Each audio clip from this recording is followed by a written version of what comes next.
right, good morning everybody. Hopefully you guys can hear me okay. I don't have AC.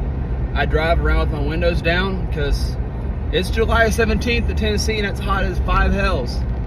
So anyways, I want to dive right into this video. One of my biggest regrets throughout this whole prep is that I have not done, more like video logging of it. I haven't really vlogged this thing very much like I originally intended to, some 9 weeks ago now, basically.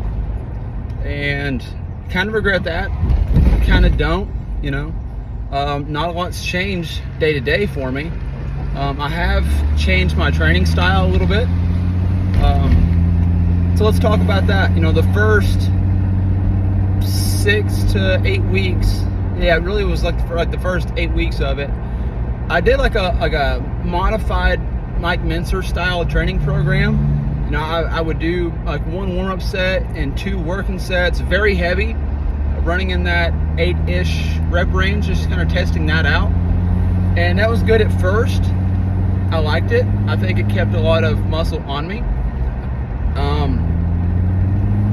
But as I've gotten deeper into prep, as I've been drying out more and more, it's not really been the most advantageous thing for me. Simply due just to the fact that my joints are drying out. I'm drying out overall, and things just kind of hurt. So I kind of backed off the weight. I'm running back, doing more volume stuff, in that 12 to 15 range. Focus more on pumps right now. Just trying to, keep good pumps and float through the remainder of prep. So that's been the big focus here recently on my training style. My diet has been just hell, pure hell. I'm running my protein at 250 each day, running my carbs real low. I'm only running my carbs at about 150, keeping the fats at 60, trying to stay healthy on the fats and everything, keep my system balanced out.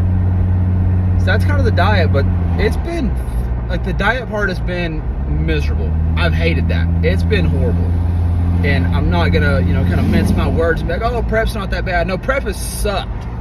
Prep has been shit. It has sucked. I've been tired and hungry and shit, man, I've been hungry. That's been the worst part. I didn't think that was going to be that bad, because earlier in my early adulthood, I was used to going hungry. I slept on floors. I slept in this truck quite a bit, and I didn't have a lot of money for food. So I thought I was used to being hungry. And for all intents and purposes, I was. Let me fix this real quick. And boop, okay. Yeah, so, for all intents and purposes, like I have been in the past, I've been used to being hungry. It's not really been that big of a deal for me. But I also didn't have an extra, 70 pounds of muscle on my frame. I was always a small guy. So as a small guy, it wasn't a big deal to, miss meals and to not eat as much because I didn't have to fuel as much. Now my body is aching for any fuel that it can get. Luckily, sorry, I'm going in this raggedy ass hill with these raggedy ass roads, so you're gonna be a little shaking for a second.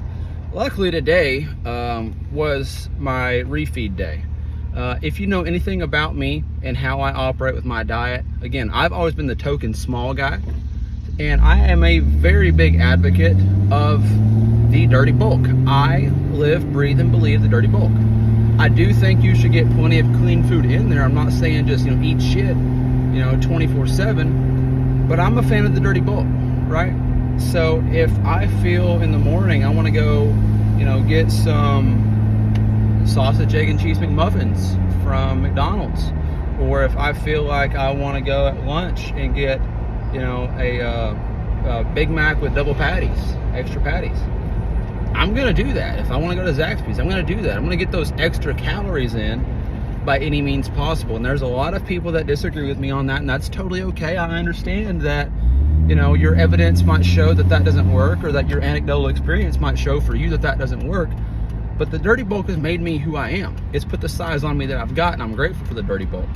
So on this refeed day, I've been eating my dirty food this morning, quote unquote dirty food, and a lot of that's just because I know that it works for me.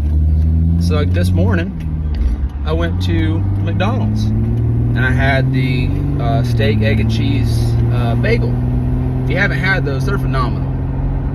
How often is it that you get a coach, a personal trainer telling you, hey, you know, this food from McDonald's is really good? I'm that guy. I'm not going to bullshit you. I'm just as human as the rest of you. Then went to Starbucks, you know, had my coffee, had my little treats over there and everything. Again, just trying to push the calories, trying to, you know, get some fuel back in my body. You know, being 3 weeks out, I'm super depleted. And for the first 6 weeks on prep, I kept it very strict, and that's where most of my weight loss came from, most of my fat loss, I should say. That's where the majority of the fat loss come from, is in that first 6 weeks, I was very strict. I was very strict. And as of lately, you know, from week 6 until now, you know, I'm 3.5 weeks out, basically. And in order to keep my energy levels up with what I'm accustomed to, what my body naturally likes to run with, I have been incorporating the refeeds when I feel the fatigue setting in really hard, you know.